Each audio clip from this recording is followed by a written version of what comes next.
Continuamos en Paneo Semanal por esta Sol 106.5 FM. También en YouTube, en nuestro canal Paneo Semanal y en el canal de RCC Media. Y en nuestras redes sociales, Paneo Semanal. Bueno, Luis, tenemos un invitado aquí. Un invitado de peso pesado, como nos gusta a nosotros. Claro. Conocedor de los temas que nos gusta a nosotros. Es nuestro invitado, Fray Aridio Castro, que es dominico, es filósofo, es periodista, es escritor. Tiene más de 12 obras escritas, pero ya ha publicado una que le agradecemos, la tenemos aquí, Fray Aridio Castro, y vamos a conversar con este dominico de la Orden de los Dominicos, muy famosa en el país y muy importante en la historia dominicana. De hecho, la orden que nos da el nombre a la República Dominicana. Sí, no, y vamos a ver si se logra algo que no se ha logrado, o que se ha logrado poco en el mundo. No me está hablando en términos absolutos. Es poner a 3 filósofos de acuerdo. Así que bienvenido, Fray Aridio Castro. A poner 3 de acuerdo sin tener que matar a 2 primero. Sí. Fray, bienvenido. Gracias, ha sido un gusto pues compartir con ustedes esta invitación. Y bien, aquí estamos pues para hablar de lo que ustedes como expertos en comunicación quieran hablar en este su programa. Las gracias de antemano. Bueno, vamos a usar como los decimeros. Sí. El pie de amigo. Usted habló de la comunicación, usó la palabra comunicación. Nosotros estamos en una época de la hipercomunicación, ¿no? Donde se ha desarrollado un fenómeno que es la economía de la atención. Bombardeados con demasiados estímulos, el que más llama la atención puede ser el que engancha. Y eso ha llevado a una poca, a mi juicio, ¿no?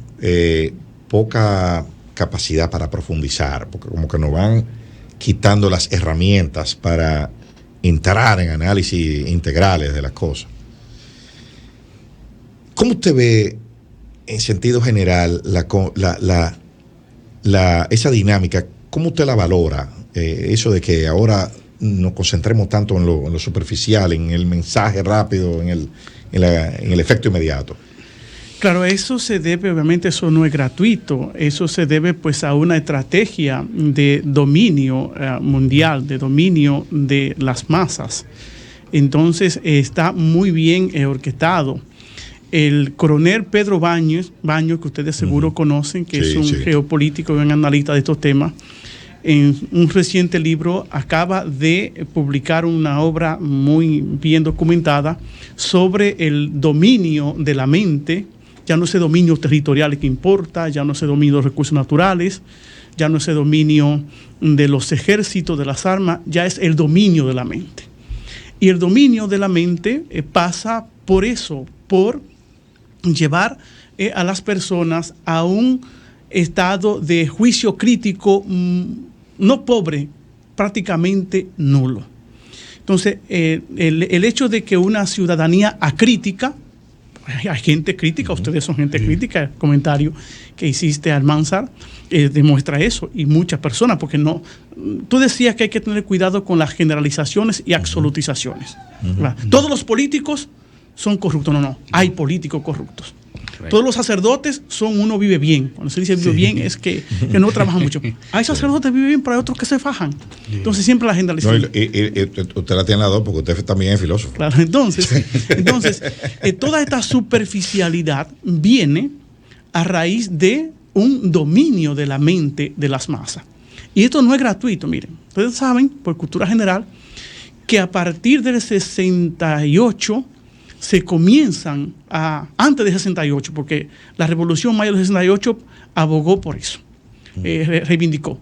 Ya para el 68, mayo del 68, las facultades de humanidades en todas las universidades del mundo estaban ya decayendo. Y no es gratuito que en los últimos 40 años las facultades de humanidades de las universidades estén en la más baja. Cuando usted dice, voy a estudiar filosofía, lo primero que te dicen, ve acá. ¿Y de qué va a vivir? ¿Qué tú vas a vivir? Y de eso se comen. Sí. O sea, entonces lo primero es quitar las facultades de universidades, el pensamiento humanístico, que es el que lleva a pensar, el que lleva a analizar. Entonces Claro. ya a partir de ahí comienza. Entonces después de todo eso viene entonces la cultura de la superficialidad, porque no hay elemento para profundizar un tema, para decisionar un tema, para opinarse a la gente. Habla y habla y habla, y entre más habla, crees que está haciendo lo mejor, pero eso no es gratuito. Eso es correcto. Siempre desde que se inventan los sistemas de enseñanza organizada, que es algo propio del fin de la Edad Media, donde vienen el famoso trivium y el quadrivium, se entiende que un individuo debe dominar mínimamente varias competencias para permitir una comprensión del mundo que le rodea, entre las cuales están las habilidades de arte, las habilidades científicas, matemáticas, astronomía y la retórica, que era lo que es hoy gramática, escrito, el lenguaje escrito y verbal. Pero ahora nosotros vemos que se está abandonando. No, que lo que se requiere es un individuo que solo domine de manera muy rudimentaria, claro, las otras habilidades, pero que domine a nivel de experto una habilidad en particular. Claro, ¿por qué? Porque el sistema está a formar a los seres humanos, a los individuos, para una cadena de montaje. Uh-huh. Donde yo trabajé en Zona Franca cuando era más joven, y entonces una cadena de montaje, uno pegaba un botón, otro pegaba el zipper, otro pegaba una trilla del pantalón, y así. Entonces, cuando vemos la educación que está imperando desde hace 50 años, es así. Entonces, es una educación que no está preparando para la vida. Entonces, por eso la gente sale frustrada, porque la gente dice, bueno, fui a la universidad. No, lo que escuchamos, pero mira, ese fue a la universidad y mira cómo se comporta.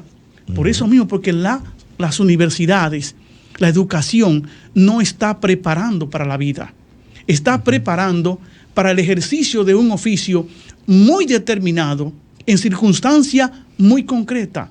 Y después la vida queda por otro lado, traicionando el principio, como tú decías, Almanzar, traicionando el principio de las universidades, que es formar a un individuo integral para que pueda responder universal a la familia, al trabajo, a la ciudadanía, al mundo. Pero no es así. Entonces hay mucha gente que dice, se siente muy frustrado después de acabar una carrera porque cree que perdió su tiempo. ¿Por qué? Porque si usted estudió, fue a la universidad, para sacar una carrera, en función de una carrera usted perdió el tiempo. Porque la función del estudio, la razón de ser de estudiar, debe ser prepararlo para la vida. Y las universidades no nos están preparando para la vida. ¿Por qué? Porque no nos están formando de modo integral. Nos están quitando el pensamiento crítico. El pensamiento crítico. Por supuesto, el proceso que describe Fray Aridio, él lo ubica en el 68. Probablemente ahí es que surge, ¿no? Como, y se comprende como un fenómeno, vamos a decir, como un fenómeno transversal. Y es precisamente porque después de la Segunda Guerra Mundial, pues no necesitamos toda esa grande fábrica. Sí. No necesitamos, vamos a poner gente, vamos a recortar un poco para comprar gobernabilidad. Por ejemplo, en los Estados Unidos, en los años 60, es que vienen los movimientos raciales, vienen los movimientos feministas también, del feminismo radical, que es en Estados Unidos que surge. Sí. Y hay protestas en el mundo entero. En Francia, las protestas son masivas.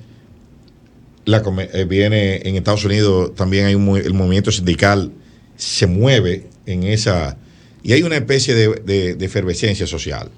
Y las élites, para poderlo controlar, bueno, espérate, vamos a darle un poco de poder, pero vamos a reducirle la capacidad de análisis, porque esto es un peligro. Esto es un peligro, o sea, no podemos tenerlo con ciudadanía muy crítica. Entonces, ahí vamos, y vamos a llevar la discusión por ese lado. Cuando los pueblos tienen una capacidad crítica demasiado desarrollada, o eso se sale de los contornos, tenemos casos como el caso español, por ejemplo, donde se está volviendo la convivencia en España, está volviendo difícil, y en muchas sociedades europeas produce una fractura social. poca capacidad es mala, pero demasiada también es malo. ¿Cómo encontramos el punto correcto? Claro, como tú sabes, decían pues los filósofos que la virtud está en el medio. Entonces, claro, lograr siempre el equilibrio es el gran desafío. Porque claro, mucha capacidad crítica es importante, pero también como tú dices, la poca capacidad. Entonces, en fin de cuentas, pues estamos llamados como ciudadanos a buscar vías de entendimiento donde podamos entendernos, y en ese sentido, pues la mejor forma en que podamos entendernos pasa por la misma concienciación de la educación, del ejercicio también aquí de la democracia, porque estamos educando también para una democracia, que yo digo una democracia a media, porque la democracia implica el libre disentir, implica también que el otro disienta. Entonces, y que el otro, la democracia también tiene que respetar las individualidades. Entonces, queremos democracia que no respeten las individualidades. Exacto. Entonces, en ese sentido, pues entonces, y obviamente, y aquí yo creo que como tú hablabas en el comentario anterior, antes de entrar en este espacio, de que yo entrara, pues las leyes. O sea, las leyes son un ente regulador para que esa capacidad crítica no vaya al otro extremo, y para que quien no la tiene, pues también no sea invisibilizado. Por eso, entonces, una sociedad donde las leyes, apegada al ejercicio de la ley, que la ley se cumpla, yo creo que la ley en este sentido es un ente regulador que permite, pues, la presencia, la opinión, el estar de cada uno de los ciudadanos. Pero yo pienso también que ese hecho de mutilar la capacidad crítica de las personas se verifica también en las universidades. Claro. Tú te das cuenta que en los centros del pensamiento, que se supone que son los centros del pensamiento, son la cuna crítico, del extremismo más radical ahora están permeadas con una falsa ideología, con un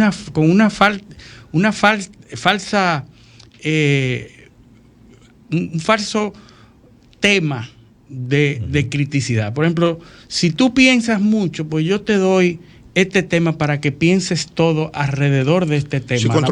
Y construyen cajas de resonancia. Cajas de resonancia para que tú, que se supone que piensas, y tú, que sabes que debes pensar, pienses en torno a una falsa creencia, una falsa ideología, un falso tema, para que tú no salgas de ese tema, los temas de género, los temas raciales, los temas que se convierten en la única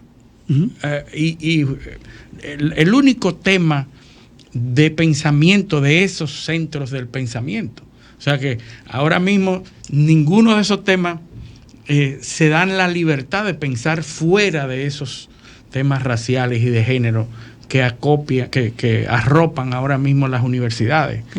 Y el derecho también a disentir, que las universidades tienen que facilitar. El que disiente es expulsado. Exactamente. Bueno. Las universidades tienen que facilitar el derecho a disentir. Bueno, es lo que en la Edad Media se llamó la diputatio, la discusión entre todos, donde yo pongo mis ideas, pero también no se me puede, pues, imponer. Entonces yo siempre digo que tenemos que abogar por una cultura del diálogo y la tolerancia. O sea, donde yo no tenga que poner mis ideas. Y cuando haya que imponer una idea en función del bien común, pues ahí están las instituciones, ahí están las leyes. Pero no el capricho de una persona o de un partido. Yo lo veo también desde un punto de vista de la... nosotros tenemos problemas con los conceptos. Sí. O sea, ¿qué es? Porque, por ejemplo, decimos, tiene que haber libertad de expresión. Entonces, ahora viene el corolario. Y es todo el mundo que puede hablar. Y todo el mundo tiene la misma voz. Todo el mundo tiene la misma capacidad. Decía Marco Aurelio que la opinión de 10.000 hombres que no saben de un tema no tiene ningún valor. Entonces, eso, Marco Aurelio en Roma. O sea, imagínense todo el tiempo que tenemos nosotros oyendo a mucha gente que no sabe hablando de algo. Lo que pasa en este país con los medios de comunicación. O sea, que aquí cualquier persona puede sentarse frente a una cámara, frente a un micrófono, frente a una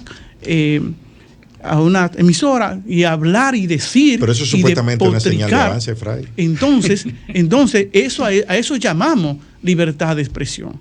Pero claro que sí, tiene que haber libertad de expresión. Yo digo una cosa, yo digo que en este país tenemos tanta libertad de expresión que sirve de poco. Sí. Porque cualquiera se sienta y dice, y después sin régimen de consecuencia. Tanta libertad de expresión termina siendo termina viviendo un estado tiránico. Porque tú eres esclavo o estás sujeto a lo que digan esas hordas. Claro. O sea, tú terminas no siendo libre porque tienes que vivir para complacer a ese grupo que ataca en manada en los medios, en las redes sociales.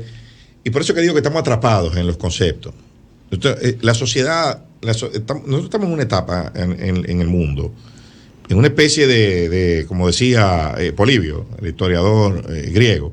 Estamos en un proceso de anaciclosis. La anaciclosis era lo que él definía como en los ciclos políticos surge la idea o el sistema, evoluciona, tiene un punto de esplendor, entonces se deteriora y evoluciona en otro. Él lo ve como una cadena continua. Así es. Entonces nosotros estamos en una etapa ahora de crisis de lo que eran los valores democráticos occidentales. O sea, los conceptos tenemos que revisitarlos. Por ejemplo, el mismo concepto de democracia. La mayoría de nosotros, y me incluyo en eso, nosotros no sabemos lo que es la democracia. O la circunscribimos a un elemento, o a dos, o a tres. ¿Pero qué es democracia? Bueno, es un régimen donde el pueblo vota. Bueno, pero en Corea del Norte la gente vota. O sea, sí, pero ahí está el elemento de la falta de credibilidad y autoridad de las figuras que antes por eso. Tú endosabas ideas. Sí, un ejemplo de cómo tú dices, de cómo esa democracia se circunscribe a un elemento. El Congreso de la República, el poder legislativo, es libre y soberano de crear las leyes que él considere pertinente y crea pertinente. Ahora, yo puedo oponerme, yo puedo decir, yo no estoy a favor, yo estoy en contra de esa ley, pero el poder legislativo es soberano de crear las leyes que él crea que debe de crear. Puede consultar la democracia, pero al final, pero no tiene que por qué crear una... bueno, nos sacamos esta ley porque si sacamos esta ley afectamos a ciertos sectores. Si la ley tiene que salir porque usted está investido de esa autoridad, pues sáquela. Pero no solamente autoridad, sino la misión de representar a tus constituyentes. Ahora viene la otra, porque todo tiene, esto es como el yin, el yang. Aquí no hay nada tan claro que no tenga algo oscuro, ni nada oscuro que no tenga algo claro. Entonces, ahora viene cómo se construye esa teoría de representación. Bueno, vamos a decir que nos inspiramos en la democracia griega. Donde probablemente 70-80% de la gente no tenía acceso a que su voz se escuchara. Eran analfabetos, no leían ni escribían. Eso lo primero. Lo segundo es que era para los ciudadanos las polis. Sí. Los campesinos, ni las mujeres, ni los esclavos estaban representados. ¿Por qué? Porque Aristóteles tenía la idea, de ahí que viene la palabra aristocracia, que solo los más capacitados y podían la escala social. Elevar la escala social. Y también tenía una idea de la noción de libertad. ¿Y quiénes eran los libres? Bueno, los que podían procurarse sus propios medios sin alquilarse.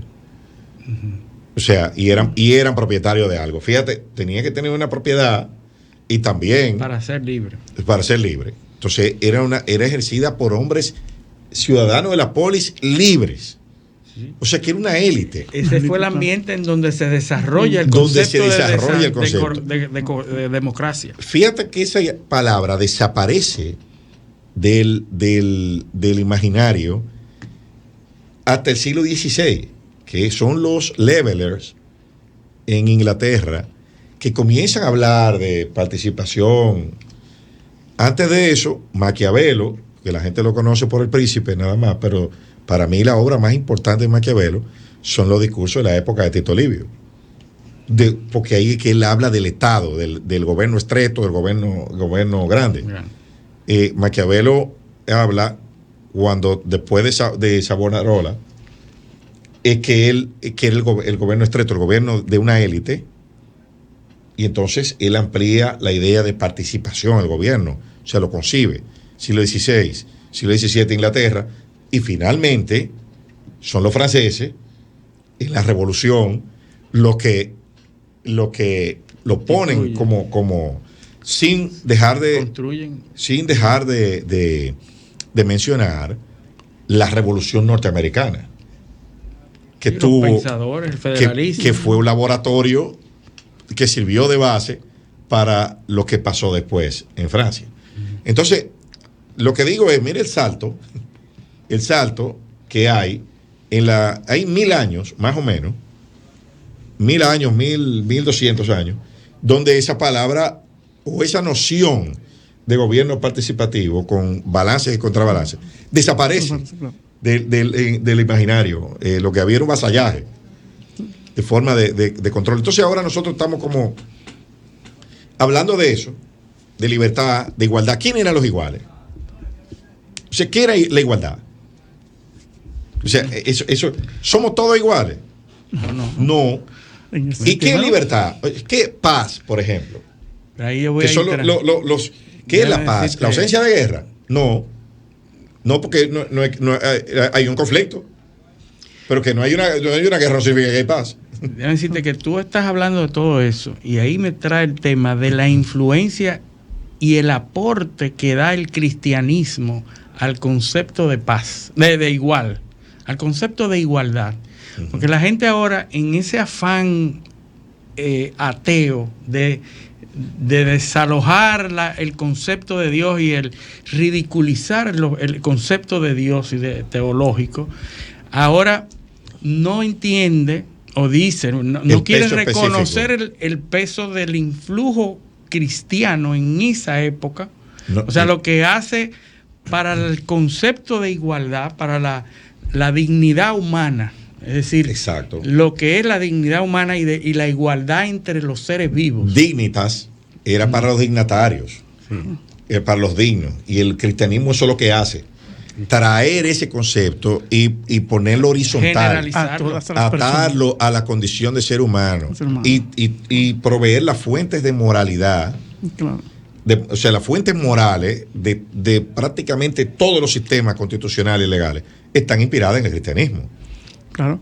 Y aquí eso llega, pues aquí a América tenemos un precedente en eso cuando los frailes dominicos en 1511 ya definen el concepto de persona, o sea, reivindican el concepto de persona para los indígenas que no eran considerados pues como personas. Pero esas ideas ya las recupera Santo Tomás de Aquino, la idea de persona la recupera Tomás de Aquino. Bueno, primero Boecio, en el cristianismo Boecio siglo VI por ahí. Después Santo Tomás de Aquino la recupera en la Universidad de París, el siglo XIII.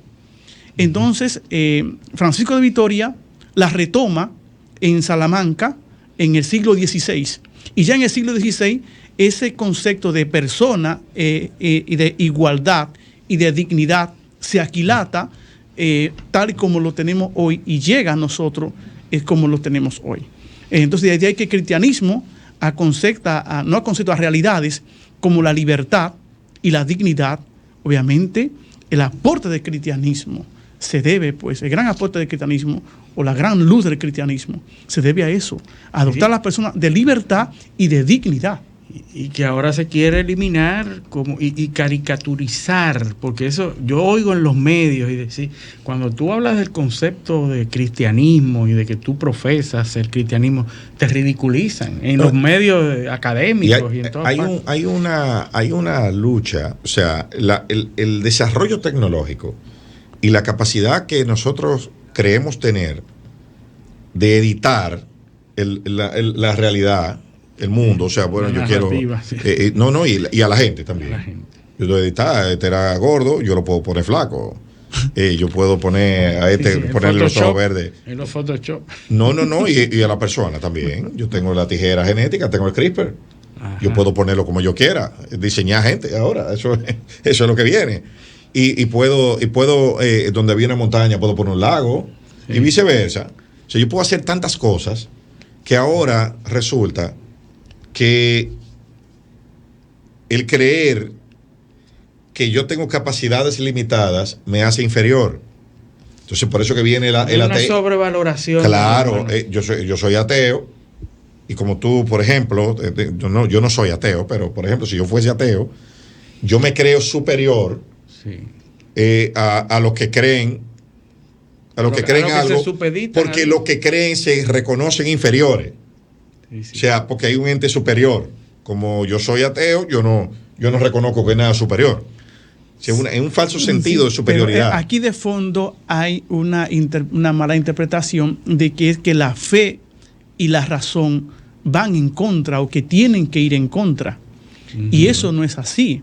O sea, la historia nos muestra que, y es uno de los grandes aportes del cristianismo, uh-huh, ese diálogo fe, razón, ciencia y religión. Sí. Que obviamente que en determinado momento una corriente, vamos a decir, se hizo con el poder, se hizo con el control de los medios, se hizo de la voz pública y manifestó pues un pensamiento un tanto radical e impositivo frente a eso. Pero yo cito siempre a un filósofo ateo, que ustedes lo conocen, que es el más creyente de todos los filósofos. Curiosamente, de este filósofo ateo es que se reorganiza la teología católica contemporánea, sí, que es Ernest Bloch. Uh-huh. Entonces, Ernest Bloch dijo, lo mejor de la religión hay que buscarlo ¿dónde? En los herejes, en aquello que la oficialidad dejó de lado. Uh-huh. Entonces, también hay que decirlo todo. En determinado momento, el cristianismo se infundió de poder terrenal, de poder humano, y obviamente y cometió sus exabruptos, por decirlo así.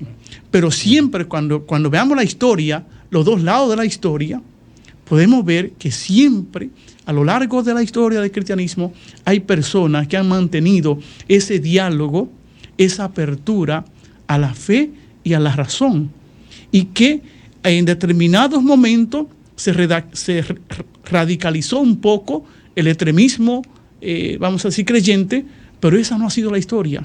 Sí, hay una historia, eso no ha sido la tendencia. La tendencia siempre ha sido a un diálogo entre fe y razón. Y cuando veamos, pues, los grandes científicos, los grandes filósofos, los grandes humanistas, muchísimos de ellos vienen del mundo cristiano. Así es.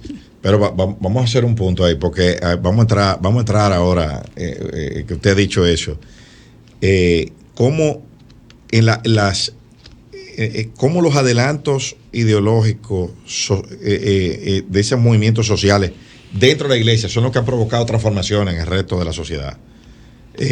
Donde en las supuestas cunas de la intolerancia, que son las iglesias, que es donde han salido las ideas más liberales. Pero eso lo vamos a hacer después que volvamos la pausa. Este paneo semanal, no le cambien.